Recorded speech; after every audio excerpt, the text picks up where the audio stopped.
Please help me to reach 1,000 subscribers. If stories filled with love, betrayal, and jaw-dropping endings are your thing, make sure you stick around, because what happened next changed everything. I woke up to the sharp click of a key twisting in the lock. My entire body went rigid. The clock beside the bed said 6:03 a.m. Next to me, Noah was asleep, his arm draped around my waist, his face tucked against my skin like we belonged there. The hotel room was dim, but the thin rays of early sunlight were bright enough to reveal the nightmare I was suddenly living. That sound. Becky. It wasn't housekeeping. It was my husband. My voice cracked as I whispered, "Get up." The door opened before Noah could even process what was happening. And there stood Ethan, my husband of 6 years. He didn't yell. He didn't blink. He didn't even breathe, it seemed. He just stared at us. Me half covered, Noah scrambling upright in confusion, like a man watching his world collapse in slow motion. Then Ethan did something that gutted me even deeper than screaming would have. He dropped the hotel key onto the floor, closed the door behind him, and walked away. I couldn't move. I couldn't even think. Noah kept asking what was going on, but his voice sounded like it was coming from underwater. Somehow I threw on my clothes, hands trembling so violently I could barely zip anything. I didn't look at Noah. Didn't speak. All I could hear was the echo of that key hitting the carpet. How had Ethan found me? I crafted the perfect lie. Told him I'd be on a girl's weekend. Showed him fake Airbnb screenshots. I covered every detail.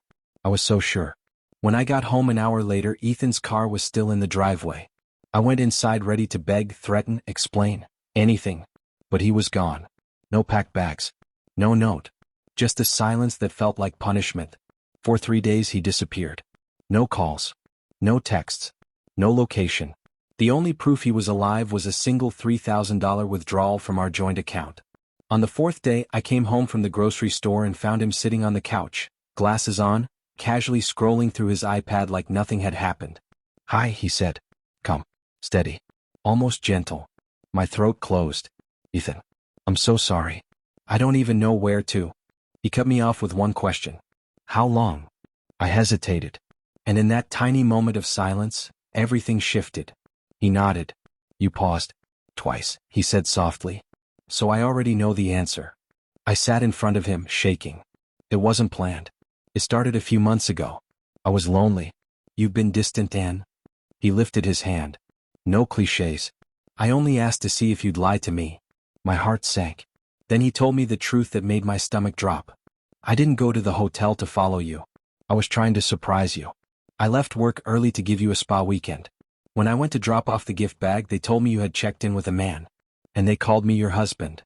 I couldn't breathe. He stood, grabbed his keys and said quietly, "I'm staying with my sister. Don't contact me." When the door closed behind him, I collapsed. It wasn't just guilt. It was mourning because I knew what I had destroyed was rare. Ethan wasn't perfect, but he was good. Loyal. Gentle. And I had traded that for excitement, for attention, for something shallow and temporary. 6 days passed. Silence. Then one evening, I found a manila envelope on the kitchen counter. Inside was a single sheet. A divorce agreement. No fight. No shouting. Just an ending. I wasn't ready to lose him. The next morning I drove to his sister's house and begged him to listen. To my surprise, he agreed. We sat outside, the space between us feeling like miles. "I know I don't deserve anything," I said, barely holding myself together. "But it wasn't because of you. I was selfish. I was stupid. I miss you. I love you." He stared at me for a long time. "I believe you," he said. "And I believe you're sorry. But love isn't just feeling something, it's choosing someone. And you chose someone else." Tears streamed down my face. He didn't move to comfort me. Then he said quietly, "You can stay for dinner, if you want." But that's all. It was small. But it was something. We ate. We talked about harmless things, work, family, nothing deeper. It felt familiar. Almost safe. But when I reached for his hand, he pulled away. "I'm not ready for that," he said softly. "And I don't know if I ever will be." The days after that crawled by.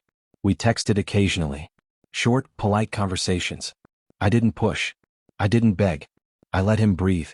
2 weeks later, I woke up to a message from him. Just one picture. Ethan at dinner, smiling with a woman. Her hand on his. His eyes bright in a way they hadn't been with me for a long time. No caption. No explanation. But I understood. He wasn't coming back. And that's when the truth hit hard enough to knock the air out of me. I hadn't just cheated. I had thrown away a life, a marriage, a man who trusted me more than I deserved. Apologies couldn't rebuild what I'd burned. Love couldn't erase what I'd done. Some mistakes don't get second chances, and I learned mine the moment I lost him. Please help me to reach 1,000 subscribers.